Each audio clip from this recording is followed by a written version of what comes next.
नमस्कार, मैं आपके साथ विजय और दोस्तों मैं इस समय अलवर में मौजूद हूँ। जैसा कि आप देख सकते हैं धूप खिली हुई है, मौसम बिल्कुल साफ है। दोस्तों हम यहाँ पर आपने एक मामला सुना होगा जो बहुत वायरल हुआ था रामगढ़ के बुटोली गांव का।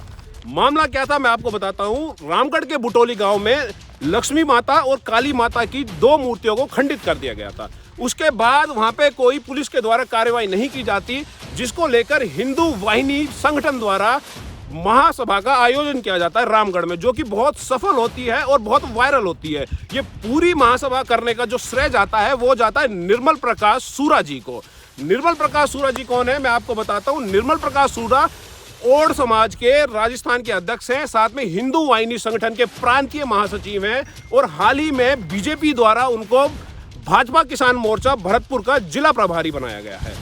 तो दोस्तों आज हमारे साथ यहाँ बात करने के लिए स्वयं निर्मल प्रकाश सूरा जी मौजूद है। उनसे हम जानेंगे पूरा मामला क्या था बुटोली का, साथ में अगर वो आने वाले समय में रामगढ़ विधानसभा जहाँ वो एक्टिव रहते हैं वहाँ से भाजपा उनको चुनाव लड़ने का अगर मौका देती है, चांस देती है, तो वो क्या तैयार रहेंगे। साथ में ही उनसे जानेंगे स्टेट की राजनीति को लेकर और ओड समाज जिसके वो राजस्थान अध्यक्ष हैं उसको लेकर उनकी क्या सोच है और आने वाले समय में वो रामगढ़ में किन मुद्दों के साथ जनता के बीच में जाएंगे। तो हमारे साथ मौजूद है निर्मल प्रकाश सूरा जी।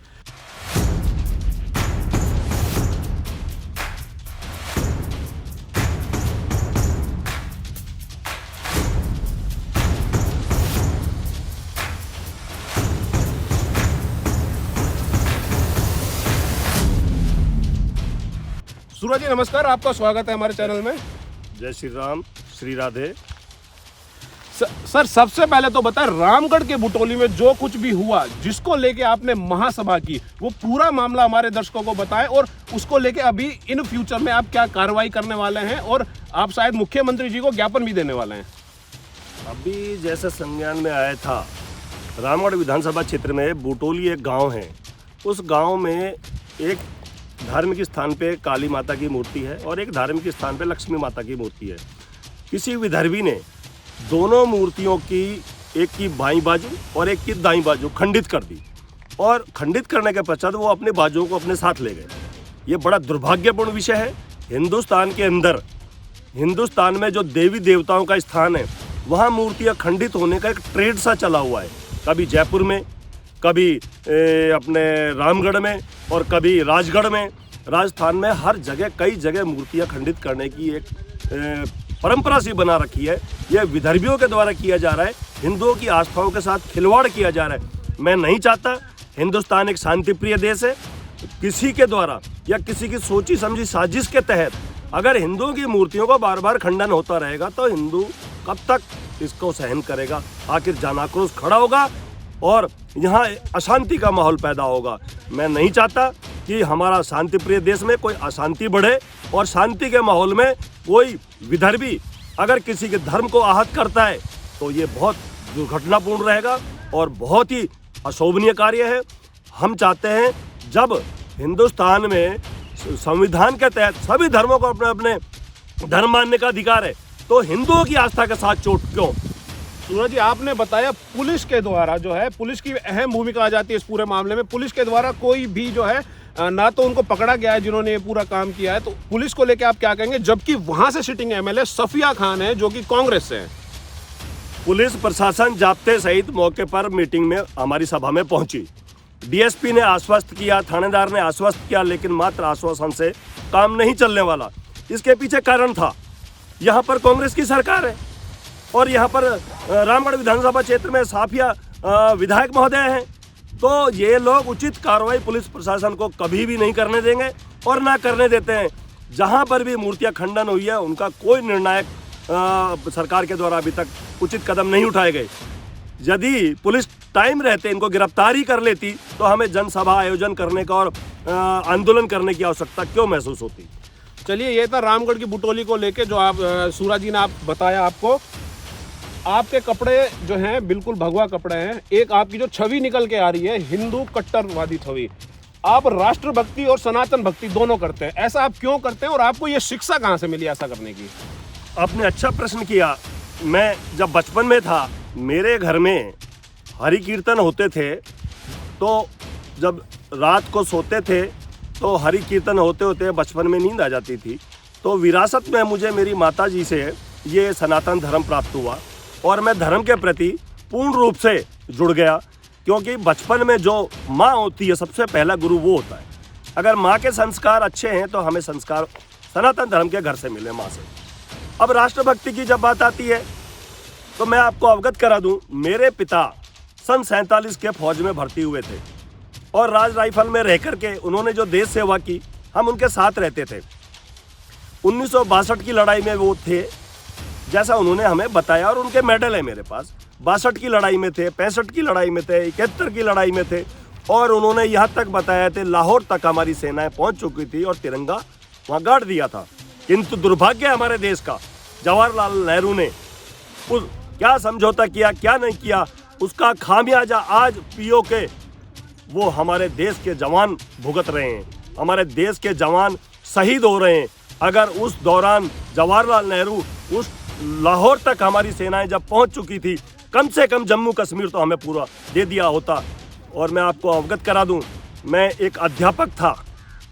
अभी अगस्त 2022 में वीआरएस लिया है, इसलिए वीआरएस लिया है, मेरी अभी 3-4 साल की सर्विस बाकी थी। वीआरएस आपने लिया सूरज जी, वीआरएस पे ही मैं आपसे एक सवाल पूछता हूं। मैं आपको बता दूं, सूरज जी सरकारी टीचर थे, सरकारी, और इस समय वर्तमान में जो सरकारी नौकरियों का हाल है वो आप सबको पता है। अगर 1000 कहीं पे वैकेंसी निकलती है सरकारी की तो 1 लाख बच्चे फॉर्म भर देते हैं। इतना कंपटीशन होने के बाद जहां नौकरी मिलना इतना कठिन काम है, वहां पे सूरज जी ने अपनी नौकरी पे छोड़ के, त्याग पत्र देके वीआरएस लेकर समाज सेवा का रास्ता आपने क्यों चुना?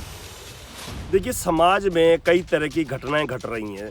हमारे देश के जवान राष्ट्र की सुरक्षा के लिए अपने जीवन बलिदान करते हैं बॉर्डर पे, लेकिन आंतरिक सुरक्षा का मामला कौन देखेगा? आंतरिक सुरक्षा के मामले को देखते हुए मुझे 20 साल हो गए काम करते, कभी लव जिहाद पे, कभी धर्मांतरण पे, कभी हिंदुत्व पर प्रहार, कई मामले ऐसे, मतलब मेरी आत्मा को झकझोर के रख दिया। और इस आत्मा को झकझोरते झकझोरते मुझे ये निर्णय लेना पड़ा कि मैं अपनी नौकरी से त्याग पत्र दूं, क्योंकि यहाँ पर कांग्रेस की सरकार है, इलीगेशन लगाने में देर नहीं लगाएगी और कहीं ना कहीं मुझे उलझा करके रख देगी। इसलिए मैं स्वतंत्र होने के लिए मैंने वीआरएस लिया और अब राष्ट्र भावना के तहत और सनातन धर्म के तहत मैं खुल करके अपने 24 घंटे काम में लगा हुआ हूँ। जहाँ मुझे लगता है यहाँ देश को या राष्ट्र को असुरक्षा की स्थिति बनती जा रही है, अथवा या मुझे लगता है सनातन धर्म पर चोट पहुँचाई जा रही है, चाहे मुझे जेल आए, चाहे मेरे साथ कुछ भी घटना घटे, लेकिन धर्म के लिए, सनातन धर्म के लिए, राष्ट्रवाद के लिए मैं अपना जीवन भी समर्पित कर दूंगा। मुझे कोई ऐतराज़ नहीं है। मुझे ये लगेगा कि मेरा जीवन सार्थक रूप से कहीं ना कहीं राष्ट्र के हित में काम आया अथवा सनातन धर्म के काम में आया। मैं आपको एक चीज़ और बता दूं, इन भावना को जो मेरे जो सामने मैंने अपनी भावना को जो प्रदर्शित किया, जिस दिन मेरा रिटायरमेंट हुआ, सेवानिवृत्ति ली, उस दिन मैंने विद्यालय से मेरी तिरंगा रैली निकाली, जिसकी वीडियो अच्छी वायरल हुई है। और जब मैंने इसका फंक्शन किया, वो सारा भगवा फंक्शन था, वहाँ केवल भगवाधारी थे, वो मेरी सनातन धर्म भक्ति थी। राष्ट्र भक्ति और सनातन भक्ति, ये 2 ही चीज़ें, इसके साथ गौ माता की भक्ति भी, ये चीज़ें मेरे साथ जीवन है, जब तक साथ रहेंगी और इन्हीं के साथ ही मेरा जीवन का समापन होगा। तो आपकी विधानसभा की बात करते हैं, जहां आप एक्टिव रहते हैं, रामगढ़ विधानसभा, वहां से सफिया खान सिटिंग एमएलए हैं। सबसे पहले तो आप सफिया खान के 4 साल के काम को 10 में से कितने अंक देंगे? देखिए, जो विधायक महोदय हैं वो एक जाति विशेष को ज़्यादा महत्व देती हैं, जबकि एक विधायक बनता है वो सर्व जातीय होता है, उसको सब जातियों की चिंता करनी चाहिए, सभी जातियों का विकास करना चाहिए। वो एक व्यक्ति विशेष जाति धर्म पर अगर कार्य कर रही है, उसका जनाक्रोश जबरदस्त रामगढ़ विधानसभा क्षेत्र में है। और ऐसे विधायक के लिए आने वाले समय में 2023 के जो चुनाव नजर आ रहे हैं, उसके लिए सफाया होने का पूरा रास्ता उसने खुद अख्तियार कर लिया। रामगढ़ की बात करते हैं, हाल ही में राहुल गांधी की भारत जोड़ो यात्रा बहुत चर्चा में है, पूरे भारत में जो है उनको अच्छा रेस्पॉन्स मिला। हाल ही में अलवर से उनकी यात्रा निकली है, तो रामगढ़ में उनको कैसा रेस्पॉन्स मिला? आपको क्या लगता है, राहुल गांधी की यात्रा से क्या सफिया खान को फायदा होने वाला है? और राहुल गांधी जो स्वयं है, उनको लेके भी मैं आपसे पूछ लेता हूँ, क्या 2024 में जो प्रधानमंत्री के इलेक्शन होने, उसमें कांग्रेस पार्टी को इस यात्रा से फायदा होगा? कितना? ये तो जनता के बीच में आप जाएंगे, आपको पता लगेगा। क्योंकि राहुल बाबा बोलते हैं, राहुल को पप्पू बोलते हैं। ऐसा क्यों बोलते हैं? मोदी के सामने इनको अगर खड़ा करें, आप खुद विचार कीजिए, क्या तुलनात्मक दृष्टि, तुलना किससे की जाए, ये आप सोचनीय विषय है। और इनकी जो पदयात्रा निकली थी, इस पदयात्रा में रामगढ़ के लोग वो ये देख रहे थे कि राहुल बाबा हमसे हाथ जोड़ के भी अभिवादन नहीं कर रहे। वो लोग खड़े रहे, इंतजार करते रहे, सरदारों ने विरोध किया। गंगानगर साइड से आए थे, कोई ज्ञापन देना था, उन्होंने भारी विरोध किया, बल्कि ऐलान कर दिया हम जहाँ जहाँ हमारी जातियाँ हैं हम कांग्रेस के खिलाफ मतदान करेंगे, क्योंकि हम इतनी दूर से चल के हमारी बात नहीं सुनी। हम इंतजार करते रहे, लोग अभिवादन के लिए इंतजार करते रहे, वो केवल चलने पर ध्यान देते रहे। ये एक बड़ा विषय था। जनता इंतजार करती है, वो ये केवल एक पलक झपक उनके अभिवादन को स्वीकार करे, ये बड़ी बात थी। लेकिन प्रधानमंत्री का दायरा जो होता है वो विकराल होता है, पूरे देश को साथ लेके चलने का होता है। ऐसे अगर गुण राहुल बाबा में होते तो शायद है कि कांग्रेस की ये पत्ते झड़ने वाली जो हर स्टेट से सरकार गिरती गई, कुछ कारण तो हो ही सकता है। आप भी जानते हो और मैं भी जानता हूँ। तो चलिए स्टेट की बात करते हैं। अभी स्टेट में कांग्रेस की सरकार है और अशोक गहलोत जो है यहाँ के मुख्यमंत्री है। अगले 1 साल में राजस्थान इलेक्शन में जाना है, नया मुख्यमंत्री कौन होगा वो राजस्थान की जनता डिसाइड कर लेगी। लेकिन कांग्रेस की अगर बात करें, सचिन पायलट और अशोक गहलोत, इन दोनों की लड़ाई जो है जग जाहिर है। सचिन पायलट नहीं चाहते कि अशोक गहलोत मुख्यमंत्री बने, और अशोक गहलोत तो उनको देखना ही पसंद नहीं करता सचिन पायलट को। तो आपको क्या लगता है कि आने वाले समय में जो है कांग्रेस दोबारा से अपनी सरकार रिपीट कर पाएगी राजस्थान को, इतने लड़ाई होने के बाद उनकी पार्टी में है जो? ये लड़ाई अभी खत्म कहाँ हुई है? प्रतिदिन आप अखबार में देखिए, इनकी लड़ाई अभी भी जारी है। क्योंकि अशोक गहलोत जी उनको एक अपनी पार्टी का विरोधी या अपराधी, इस तरह के शब्दों का उपयोग करते हुए उनको और भड़का दिया। इस तरह से उनके जो तारतम्य बनना था वो भी, ये राहुल जी की जो पैदल यात्रा निकली थी, इसमें जनता ने सब देख लिया। दोनों के अलग अलग खेमे थे, बल्कि पायलट के तो नारे भी लगे, उनको रोका गया, राहुल गांधी जिंदाबाद करो, सचिन पायलट जिंदाबाद मत करो। इस तरह की स्थितियां जो बनी, ये राजस्थान में दोबारा आने वाली सरकार नहीं है, इससे कोई फायदा मिलने वाला नहीं है। ये जो अपराधियों की सरकार है, जो अपराध बढ़ते जा रहे हैं चरम सीमा पर। अलवर के पुल पर ही नाबालिग बच्ची, 10-12 साल की बच्ची का रेप करके डाल गए, आज तक उसका न्याय नहीं दिला पाया। आगे से ये सरकार चलाने की उम्मीद करते, भूल जाए, कांग्रेस का पत्ता भी दोबारा इस राजस्थान में नहीं पैदा होगा ना। सरकार तो बहुत दूर की बात है, इनको जनता जनार्दन जय हिंद जय भारत करेगी। अभी उदयपुर में एक कन्हैया लाल का सर कलम से जुदा, तन से जुदा, ये क्या है? ये कांग्रेस की सरकार जिसके अपराधियों को शरण दी जाती है। यूपी में बुलडोजर चला ना, सारे अपराधियों को यहाँ जगह मिली है। अगर यूपी में बुलडोजर का बाबा का चला, योगी बाबा का, वो सारे अपराधी राजस्थान में संरक्षण लेके पड़े हुए। गहलोत सरकार उनका कुछ नहीं बाल बाका कर सकती। कारण है, उनको तो उनके वोट बैंक चाहिए। अगर उनका वोट बैंक खिसक गया तो उनका सामान ही खत्म। वो इस भूल में उनको संरक्षण देते देते, उनको अपनी सरकार बचाते बचाते, आपस में लड़ाई करते करते जनता त्राहिमाम कर रही है। किसी को पानी नहीं है, किसी को बिजली नहीं है, किसी को खाद नहीं है। किसान अपनी जगह रो रहा है, कर्मचारी अपनी जगह रो रहा है। मैं अभी भी कर्मचारी संगठन का, राजस्थान शिक्षक संघ एकीकृत का जिला अध्यक्ष हूँ। अभी भी हमारा संगठन धरने पे बैठा हुआ है। वो मांग कर रहा है, आर पार की लड़ाई की तैयारी कर रखी है। कर्मचारी त्राहिमाम कर रहा है। कौन से क्षेत्र में ये उम्मीद कर रहे हैं कि हमें सरकार दोबारा वापस आने का मौका मिले? चारों तरफ हाहाकार है। जन आक्रोश रैली भारतीय जनता पार्टी ने क्यों निकाली? क्योंकि जनता में आक्रोश है। इनके जो कार्यकाल में जो इन्होंने कार्य किए, इनको अपनी लड़ाई से फुर्सत नहीं है। इनको अपने आपसी कुर्सी की लोभ लालच में फंसे रहे। जनता जाए भाड़ में, हमारी सरकार बची रहे, हमारी कुर्सी बची रहे। ये कांग्रेस की सरकार है जो आने वाले समय में 2023 के चुनाव में ये राजस्थान की जनता इन्हें बाहर का रास्ता दिखा देगी। बल्कि पूरे भारत में कांग्रेस सरकार का नामो निशान मिटने जा रहा है। प्रधानमंत्री नरेंद्र मोदी, आपको लगता है 2024 में रिपीट कर पाएंगे अपना कार्यकाल? ये 2024 दूर नजर आ रहा है। वो तो बने बनाए, उनको हटाने वाला कोई नहीं है। भूल से भी दिमाग से निकाल दो कि 2024 का प्रधानमंत्री कौन बनेगा।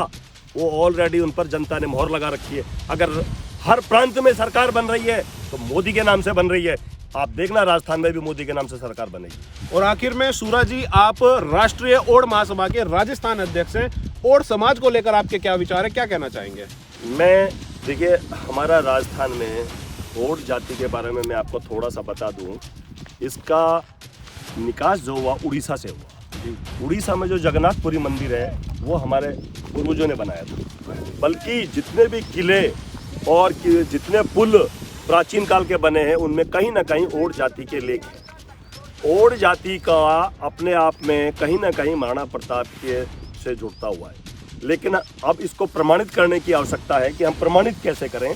मैं हल्दी घाटी गया था, वहाँ से भी कुछ तथ्य मैंने लिए हैं, क्योंकि मैंने हमारे बुजुर्गों के नानी का पहरावा जो देखा था, जो ड्यू टू गाड़ियल वार का पहरावा है, सेम टू सेम हमारा पहरावा था, तो कहीं ना कहीं उनसे हमारा जुड़ाव है। ओड जाति का जो पूर्वज है हमारे भागीरथ जी महाराज है, जो गंगा जी को लेके आए। अब भागीरथ जी महाराज को देखते हैं तो वहाँ से फिर हरिश्चंद्र जी भी हुए, दशरथ जी भी हुए, श्री रामचंद्र जी हुए, एक ही वंशावली है। तो भागीरथ जी महाराज के जो सगर महाराज जी के जो 3 पुत्र हुए थे उनमें से एक ओड महाराज था, उन्होंने उड़ीसा बसाई। हम उनकी संतान है। लेकिन मुगलों की मार काट की वजह, क्योंकि क्षत्रिय कौम थी, मुगलों की मार काट की वजह से इन्होंने अपना धर्म बचाने के लिए जंगलों में चले गए और अपनी वेशभूषा बदल करके अपना जीवन यापन करते रहे। लेकिन क्षत्रिय धर्म है इस जाति का और ये क्षत्रिय धर्म का पालन करती आई है और करती रहेगी। पाकिस्तान छोड़ के, अगर वो हिंदुस्तान का बंटवारा हुआ पाकिस्तान में, वहाँ से छोड़ के यहाँ अगर आए तो अपना धर्म बचाने के लिए आज हम उस क्षत्रिय धर्म का पालन बराबर करते आ रहे हैं और करते रहेंगे। ओड जाति का अब मैं आपको अवगत करा दूँ, राजस्थान में 20-22 जिलों में निवास करती है हमारी। लेकिन मजदूर तबका है, आज तक हमारे ओड जाति का एक भी कोई ना एसडीएम बना, ना जिला कलेक्टर बना, ना प्रधान बना, ना एमएलए बना। क्या ओड जाति को 22 जिलों में जो निवास करती है, हमारे रामगढ़ विधानसभा क्षेत्र में ही 50,000 मतदाता हैं, जबकि हर जिले में कहीं 10,000, 15,000, 20,000 इस तरीके से हमारे समाज के लोग रहते हैं। क्या एक टिकट का भी हमारा समाज हकदार नहीं है? सन 47 से और आज आज़ादी से लेकर आज तक एक भी टिकट किसी भी सरकार पार्टी ने हमें नहीं दिया। मैं भारतीय जनता पार्टी से आह्वान करना चाहूँगा, रामगढ़ विधानसभा क्षेत्र से अगर मैं दावेदारी कर रहा हूँ तो मैं उनसे आह्वान करूँगा, अगर हिंदुत्व का चाहिए, अगर भारतीय जनता पार्टी का चाहिए या सामाजिक सेवक चाहिए, कैसा कार्यकर्ता चाहिए, अगर निर्मल सूरज में खरा नहीं उतरे तो आप राजस्थान में किसी को भी टिकट मत दीजिए। मैं ऐसी भारतीय जनता पार्टी से मांग करता हूँ। चलिए सूरज जी, आप हमारे साथ जुड़े, आपने अपने विचार रखे, उसके लिए बहुत बहुत धन्यवाद। और युवाओं को क्या संदेश देना चाहेंगे? 2023 लग चुका है, नया साल शुरू हो चुका है। मैं 2023 में, क्योंकि ये युवाओं का देश बनने जा रहा है, मोदी का एक लक्ष्य है, आदरणीय अमित शाह जी का भी एक लक्ष्य है, ये देश युवाओं के हाथों में देश होना चाहिए। गुजरात का पैटर्न आपने देख लिया होगा, 70-80 टिकटें क्रॉस लगा दिया और युवाओं को मौका दिया। वही पैटर्न राजस्थान में होने जा रहा है। युवाओं को मौका मिलेगा और युवा देश खड़ा होगा जो विश्व की शक्ति बनेगा, और युवाओं की शक्ति ही विश्व की शक्ति है। मोदी जी हमेशा कहते हैं 130 देश करोड़ वासियों के पीछे मैं खड़ा हूँ। अगर मेरे देश के युवा मजबूत है तो मेरा देश मजबूत है, मेरा देश मजबूत है तो मैं मजबूत हूँ। अगर हमारे प्रधानमंत्री मजबूत हैं तो ये गारंटी से दे रहा हूँ, विश्व की शक्ति ही हिंदुस्तान बनेगा। जय हिंद, जय भारत। ये थे हमारे साथ निर्मल प्रकाश सूरज, जिनको आपने सुना। उन्होंने साफ साफ कहा कि कांग्रेस की सरकार राजस्थान में किसी भी हाल में रिपीट नहीं हो सकती। नरेंद्र मोदी के लिए उन्होंने कहा कि वो वर्तमान में भी प्रधानमंत्री है, आने वाले 2024 में भी रहेंगे और उसके बाद अगले चुनाव में भी उन्हें कोई हटा नहीं सकता और कांग्रेस का सुपड़ा पूरे भारत में साफ हो जाएगा। साथ ही उन्होंने ओड समाज के लिए कहा कि ओड समाज के साथ आज़ादी के बाद से ही जो है अन्याय हुआ है, उन्हें किसी भी लेवल पे जो है उनका हक नहीं मिला है।